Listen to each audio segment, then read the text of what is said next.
Wayfinder is finally here, and it has a bunch of systems that you can explore and discover. One of these systems is the Chalice Imbuement system whenever you enter a lost zone. Most people know that there are 5 imbuments to select from that work as modifiers before you enter the lost zone. These are Shadow, Chaos, Flora, Greed, and Solar. But each of these can also be used to provide buffs for the entire party once you've entered each lost zone.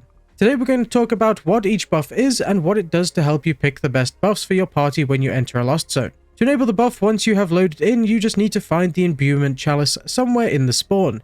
Once you've located it, just interact with it and it will ask you to sacrifice an imbuement. Place it in and then interact with the chalice again to actually pick the buff up. If you decide to place a Shadow Imbuement into the chalice, you will activate an attack buff for the entire party. This is great for when you want to fly through lost zones where you feel like damage could be lacking. Next up is the Chaos Imbuement, which activates a stamina buff. Great for Wayfinders that seem to run low on stamina for whatever reason.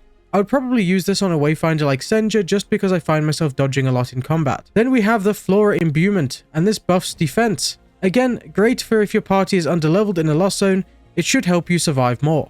Up next is the Greed Imbuement. This gives the whole party a speed buff. I really like this for when I need to speedrun lost zones and while farming certain materials. Then finally we have Solar. This imbuement will give the whole team a max HP buff. I highly recommend this buff for when you're entering lost zones of mutators that can be difficult to handle. And that is it for how the Chalice Imbuement system works. Hopefully you made a note of this, as the game doesn't tell you what each imbuement does until you've used one. I hope we have saved you some resources, and if you found this video helpful, hit the like button below and let us know which buff is your favorite one to use.